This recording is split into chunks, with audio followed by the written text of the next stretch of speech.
Le marais de Sacy, terre, eau et tourbe. Un lieu légèrement hors du temps, caché du monde qui l'entoure par un rideau d'arbres et de haies.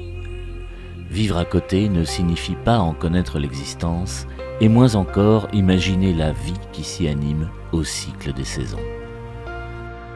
Le regard y voyage sans transition de la Camargue aux savanes africaines, d'une Venise verte au delta d'un grand fleuve. Et chaque instant nous transporte ailleurs. Ici, le département de l'Oise a fait l'acquisition de 250 hectares de zones humides. Il y mène une action de préservation du milieu qui recèle un biotope et une diversité exceptionnelle.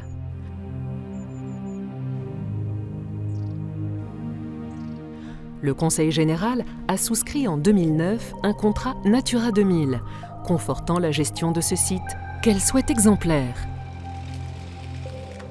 Indispensable pour préserver la vocation du site, l'intervention humaine consiste à favoriser l'équilibre de la biodiversité et à développer une mosaïque de milieux propices à son épanouissement.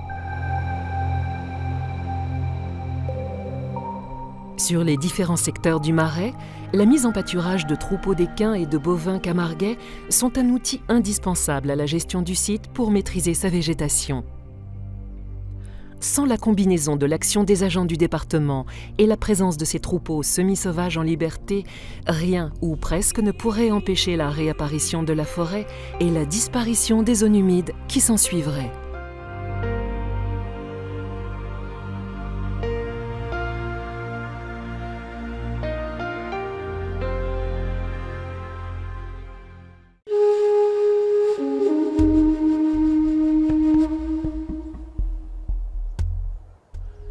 En hiver, le Marais ne dort qu'en apparence. La nature et les hommes écrivent déjà le chapitre suivant. Aguerris par la rudesse du climat, chacun reprend ses forces.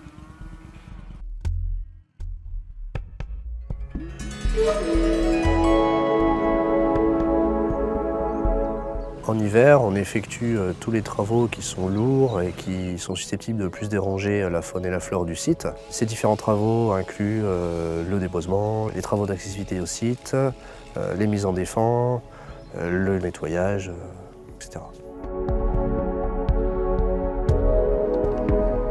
Les dates de certaines mesures de gestion sont prévues en fonction des périodes de nidification des espèces. Un spécialiste note les dates de départ et d'arrivée des oiseaux, ainsi que leur cantonnement sur le marais. Les objectifs de ces inventaires sont à la fois d'observer comment évoluent les espèces, mais également d'alimenter une base de données destinée à l'optimisation de la gestion du site.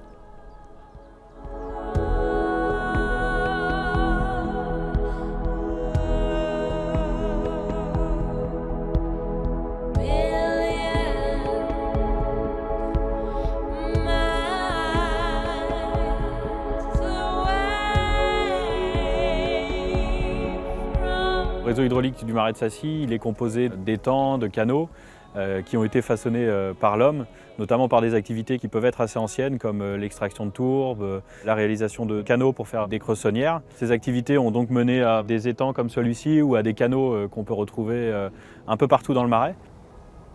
Et tout ce drainage participe à une grosse problématique de gestion d'eau du marais. Si le drainage est trop important, on peut avoir une minéralisation de la tourbe, qui peut amener aussi à une perte des habitats caractéristiques des tourbières. Une autre facette importante, c'est la quantité et qualité de l'eau, puisque en drainant ce marais, on va avoir des grandes différences de niveau d'eau entre les hautes eaux et les basses eaux, donc l'hiver et l'été.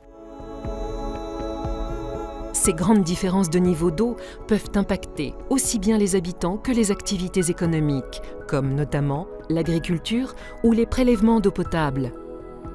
Pour remédier à cela, le Conseil général et le syndicat mixte des marais de Sacy réalisent des actions telles que la gestion des puits artésiens et la mise en place de petits ouvrages pour pouvoir maintenir les niveaux d'eau de manière plus efficace. Bientôt, l'hiver va laisser les rayons du soleil réchauffer la terre prête à s'épanouir. L'épreuve passée, ce qui devait mourir s'éteindra en offrande à la nature, et ce qui devait vivre renaîtra encore une fois. Les hommes, quant à eux, se préparent déjà à l'arrivée du printemps et à leur nouvelle mission.